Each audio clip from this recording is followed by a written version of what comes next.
welcome to the Earth Feels podcast. I'm Rose. And I'm Christine. Welcome to Earth Feels, the podcast for people feeling overwhelmed by the endlessly gloomy climate news. Where every week we have soul-based conversations about climate change and explore the idea that climate change may be happening for us as much as it is happening to us. If you are ready to shift your focus and secure the future for our kids and our grandkids, then this is the podcast for you. And yes, we do know how to spell. Happy New Year! In the first Earth Feels conversation of 2021, Rose talks about gardening in the increasingly dry and hot southwestern United States with Arizona-based public health nurse and avid gardener Ronda Seifert. This is part 2 of a conversation that was started in November, so some of the references are to that time of year. For example, the Joe Biden's appointment of Deb Haaland as Secretary of the Interior hadn't been confirmed at that time. But yes, we're celebrating the good news still that this Indigenous woman is part of the new president's incoming cabinet. Let's jump right into this conversation, because what better way to start the new year than planning for this year's garden, especially at a tumultuous time globally with the continuing coronavirus pandemic, and also on the U.S. stage with the alarming events of this earlier this week when the U.S. Capitol was invaded by rioters. So let's get right down to starting the new year with gardening.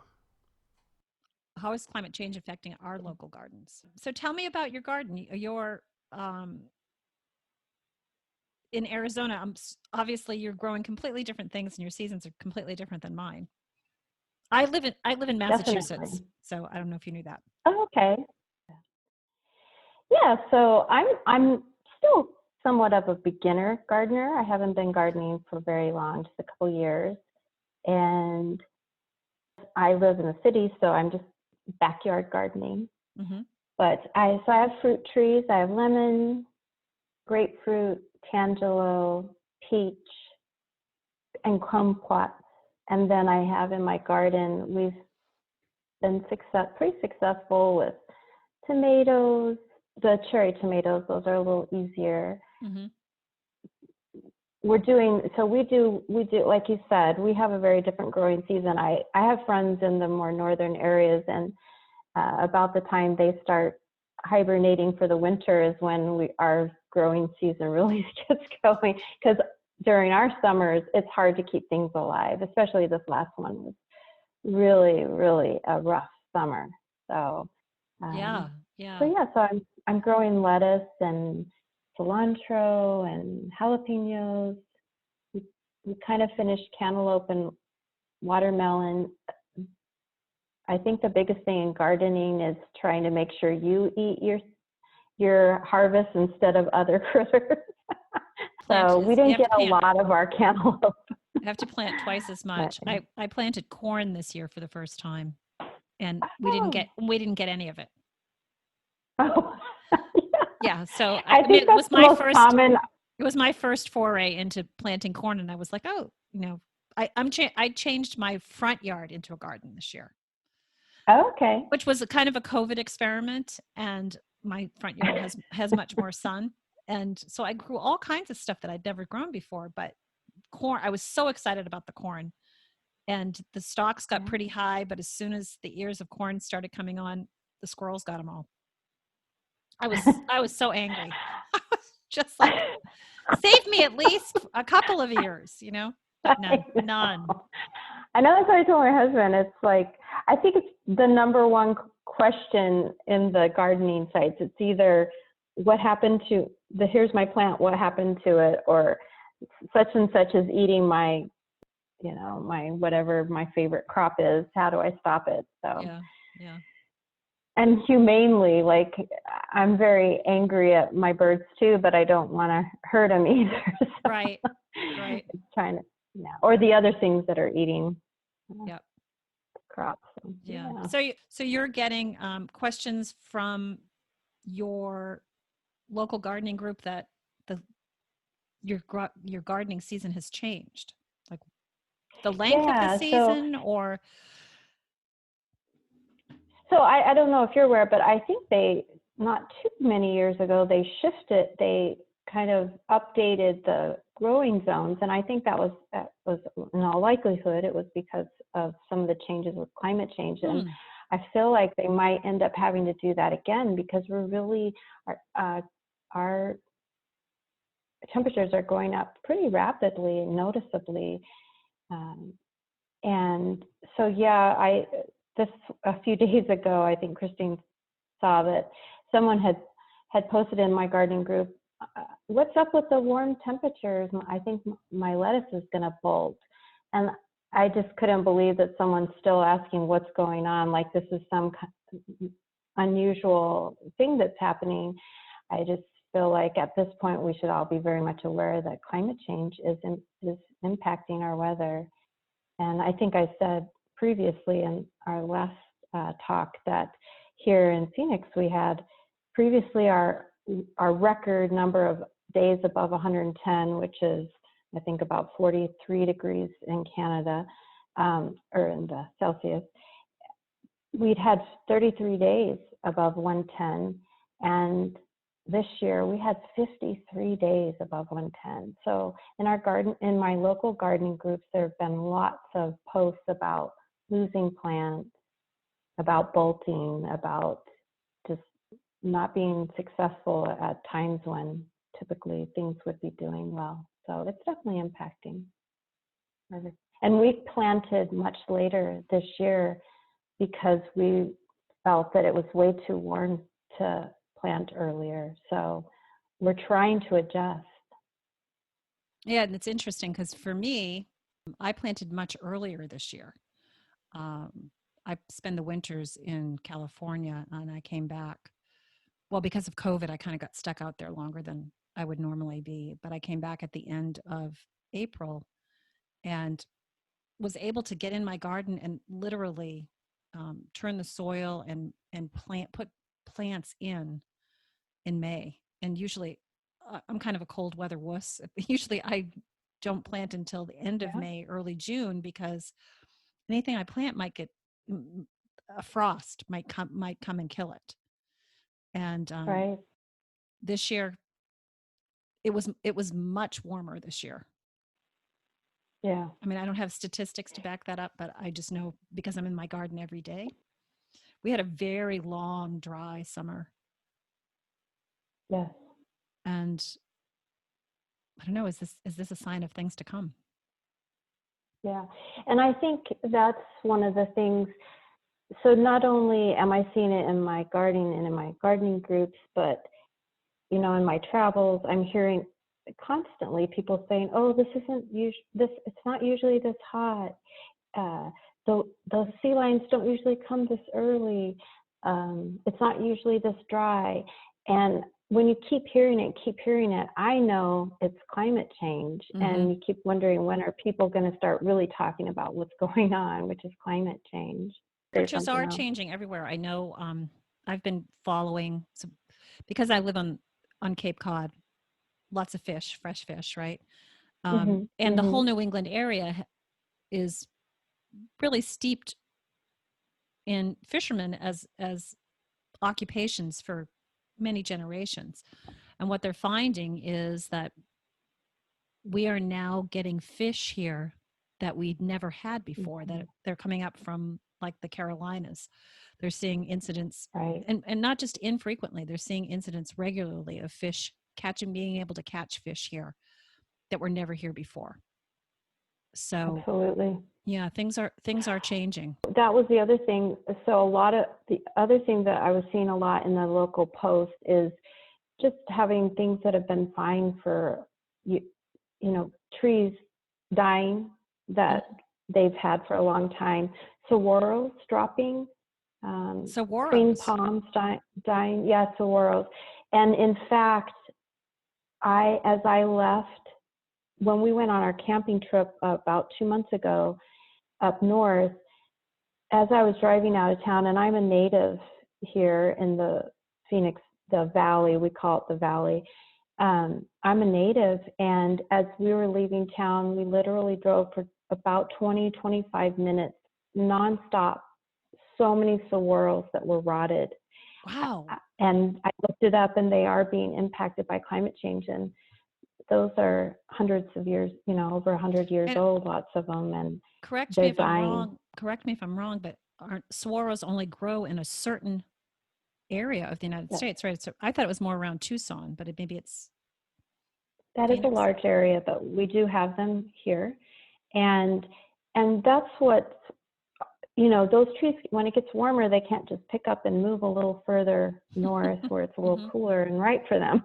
They Right. just don't do that. So Right. it's not only that the climate is changing, but that it's doing so very quickly. And that's, these species, plant species and animal species, it's just difficult to adjust so rapidly.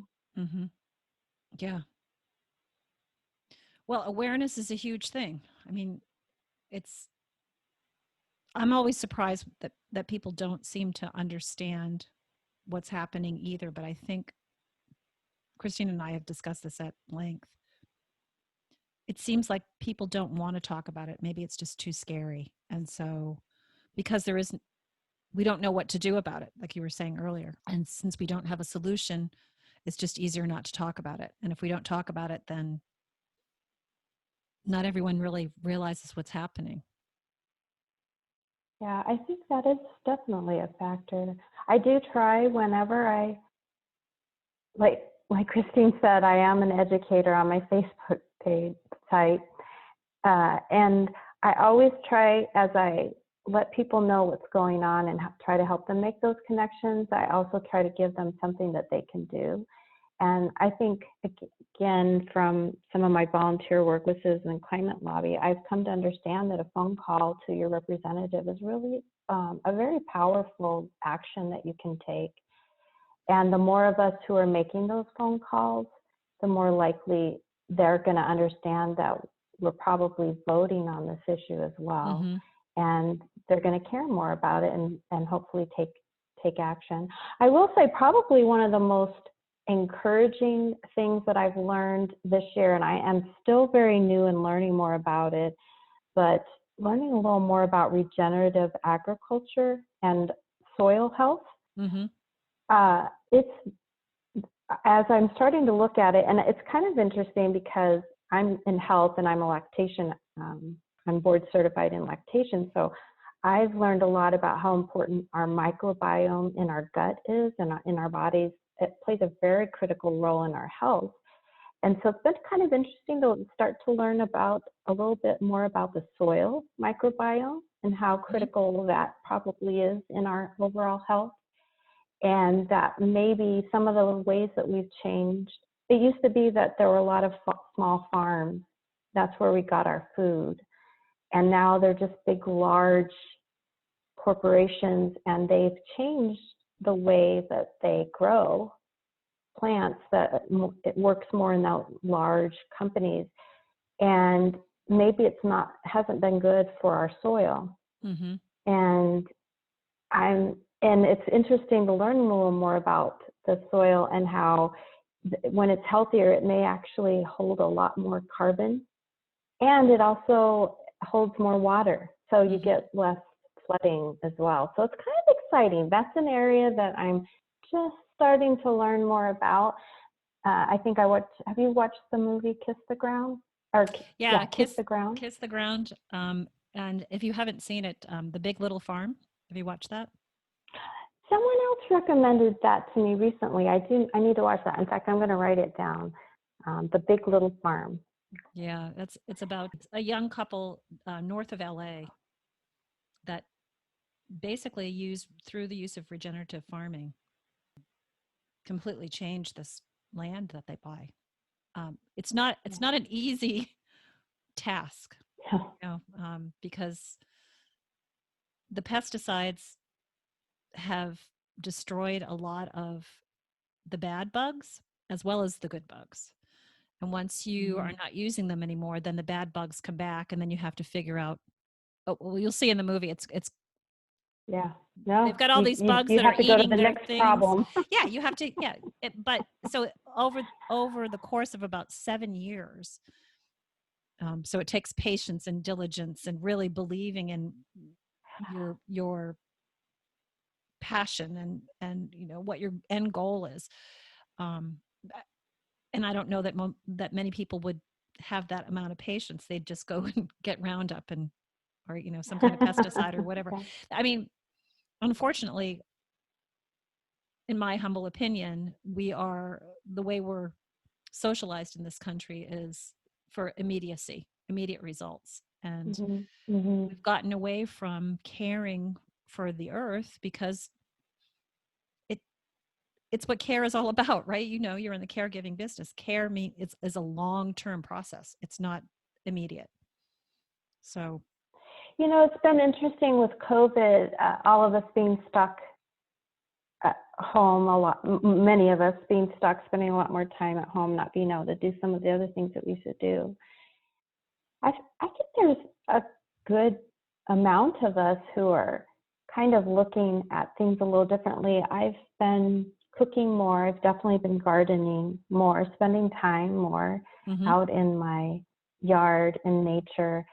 And I don't know, there's something about, I think we have kind of bought into a way of life that really isn't fulfilling. I think there are things that maybe they take more time, like meal preparation. Yeah, maybe it takes a little more time to chop up all those vegetables and do that cooking, but there's something really satisfying. And it tastes so much better too. There's something, and it's so much better for us health-wise. I think that for one thing, a lot of us are working from home, so we've kind of been given back that time that we used to commute. And so we have a little more time to kind of do some of those things like cooking and gardening that actually there's something really enjoyable about it. And we take the time, a little more time to do things like grow our own food or make it from scratch. You're preaching to the choir, girlfriend. Tonight, or last week, I harvested the end of my carrots. Again, I planted carrots this year. I'd never planted carrots before. I had so many carrots, I really didn't even know what to do with them all. So tonight, I made carrot fries in my air fryer for the first time. And I realized that I had grown the little baby carrots. It was a lot of preparation to cut them and peel them and and slice them and dice them and do all the things that needed to be done. But there's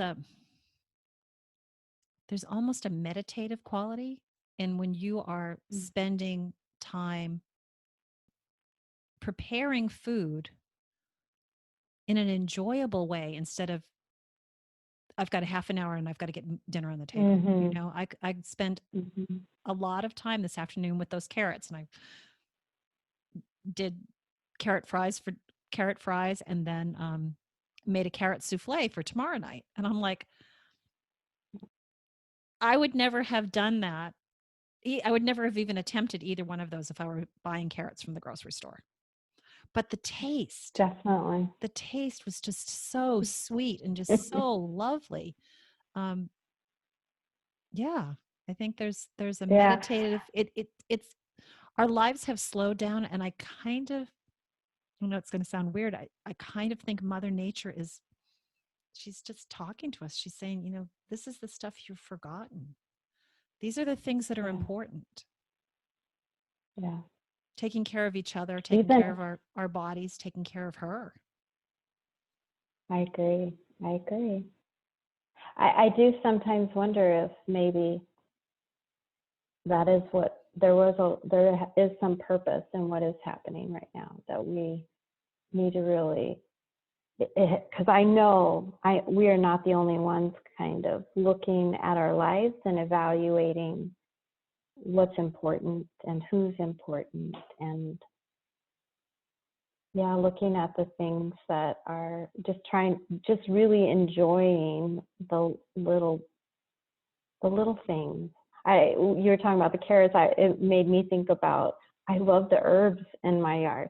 And I love just picking them and smelling my fingers after I pick them. They're just so amazing. The smells are just amazing. Mm-hmm. And putting those, a little bit of, cilantro, a little bit of basil in your food, and how that just makes the food pop. And knowing that it's good for us too, all the ways that it's good for us, but just enjoying, I know, just the act of really smelling those herbs and really taking them in and finding that enjoyment, and then when you're eating them and tasting them, I mean, those are the things, the moments in your garden, watching the bees, watching the hummingbirds take a bath. I mean, these are just really, I think that's what we were supposed to be doing more of, for sure. Yeah, it does feel like if we can take some lessons from what's been happening, we can come away from the experience, from the whole COVID experience, and a little bit richer. I agree. It sounds strange, but I know. I think and true. it's nice to hear. I mean, Christine and I talk about this all the time, but it's nice to hear someone from a different part of the country, right, having the same thoughts and the same feelings. And so I hope that can be extrapolated to many more people in the country that are in globally, actually. Are people in Italy feeling the same thing when they're stuck in their house and growing more things in their garden? I don't know. Singing on their balconies together? I think so. I love that. I love that. I think they have to be, Yeah. Today, so in good news for this, the other good news article that Christine and I had talked about, the other good news for this week is, I don't know if you saw this, Joe Biden is vetting a Native American woman to for a position as Secretary of the Interior. And when I saw that today, I just cried. I mean, I just cried tears of joy, thinking that an Indigenous woman who their whole culture is so close to the earth, we've gotten so far away from it, right? That they embody the wisdom of the mother, of our Mother Earth. And just to think that, I was just to think that a woman, an Indigenous woman, may be in charge. How would they change things? I mean, the possibilities are incredible. That is one of the Indigenous groups in our state. They talk about, I think it's the 5 generations, that they're always, when they take actions and when they think about things, they're thinking about the 2 generations above them. I think it's 7 generations, but yeah. Is it 7? It's 7. 7. Yeah. That's even better. But I just love that. I love that idea, and we definitely could use more of that perspective, where we're really thinking about, I think if we were doing that, we wouldn't be in the situation we're in right now. So that is good news. That's really good news. Yeah, there's possibilities. There's infinite possibilities if we just look for them, right? Yeah. So one of my sanity tips is that I garden in my bare feet. I'm out in my garden in my bare feet. It's called grounding, right? The ions, the negative ions. Is it the negative ions that people need? The earth gives us. I don't know. It's some kind of chemical process. Have you heard that? How long have you been doing that? I've always liked being in my bare feet, but this year especially, I felt the need to really connect. I think because I was so anxious when all of this was going on that it helped calm me. I would get up in the morning and I would feel called to just be standing outside in my yard on the grass, on the dewy grass, and then observing, the birds and everything about to bloom and all that kind of stuff. But even when I'm planting in the dirt, I do it in my bare feet. My feet are disgusting. They're so dirty. You're not going to be a foot model. No, I am not. I am not. Um, but it, I don't know. It's calming to me. I can see that. I could see that. I live in the desert, and we definitely have scorpions when it's warmer. So I'm a little leery about that. But now that it's cooler, I might give that a try. Yeah, just go. I mean, well, you have beautiful evenings now. Probably you can just stand Me outside, too. bare feet, and just look at the stars. Yeah, lovely. It is funny how on Facebook, when you have friends that are in different parts of the world, all of my friends up in the north, they start showing their snow pictures, and now they're stuck indoors, and we're like, yes, we can go outside again. Yeah. We're having our gatherings outside, not gatherings, a friend over 10 feet away, but we can do it on the patio finally. So I haven't been able to see people because it's been too hot to be outside with our really hot summer. Yeah. So yeah, we're just going into that. Outside. We're just going into that being shut down. So that's kind of interesting because with COVID, they're talking about people having to be indoors now, that the numbers may go higher, but in your area, people are going to be coming out. So maybe that will help your numbers drop. I hope so. We could certainly use it. They're going up just like everywhere else right now. So not everybody's following the guidelines clearly. So no. And I do feel I like what you're doing with educating people on your social media. I do feel like each one of us has that responsibility, that when